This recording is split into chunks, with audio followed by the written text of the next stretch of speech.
Baliho berukuran besar menampilkan wacana duet Ketua Umum Gerindra Prabowo Subianto bersanding dengan Wali Kota Solo Gibran Raka Buming Raka di Pilpres 2024. Baliho besar yang terpampang di pusat kota Labuan Bajo, Kabupaten Manggarai Barat, NTT.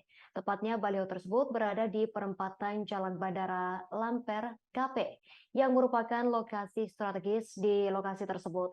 Prabowo saat ini diusung Koalisi Kebangkitan Indonesia Raya KKIR sebagai Baca Pres 2024. Sementara Gibran Raka Buming Raka digadang-gadang akan dipasangkan dengan Capres PDIP Ganjar Pranowo. Adapun baliho berukuran 5x5 tersebut terpasang di papan iklan tepat di perempatan jalan menuju Bandara Komodo. Baliho Prabowo Subianto berpasangan dengan putra sulung Presiden Joko Widodo tersebut menjadi perhatian publik. Sebab terpasang di dekat traffic light kota Labuan Bajo. Di bawah gambar Prabowo dan Gibran tertulis masyarakat NTT mendukung Prabowo Subianto sebagai calon presiden dan Gibran Raka Buming Raka sebagai calon wakil presiden. Menurut warga sekitar, baliho tersebut dipasang pada 3 hari lalu.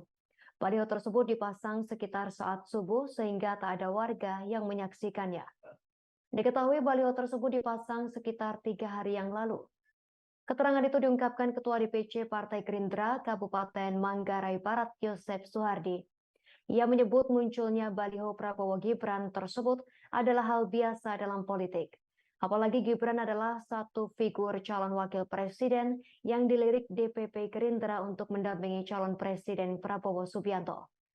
Di sisi lain, Gibran justru dikabarkan masuk dalam bursa cawapres untuk dipasangkan dengan capres dari partainya, yakni Ganjar Pranowo.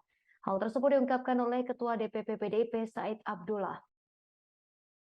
Saat ini ada 7 nama calon wakil presiden Ganjar Pranowo yang sebelumnya telah mengerucut 5 nama.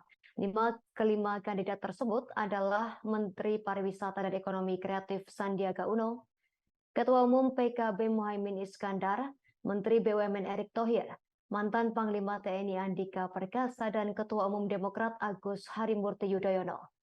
Terbaru Gibran masuk dalam bursa pendampingan dengan Gubernur Jawa Barat Ridwan Kamil dan Menko Polhukam Mahfud MD. Sementara AHY sudah tak lagi masuk dalam bursa. Mengenai hal tersebut, Gibran tak ingin berkomentar banyak.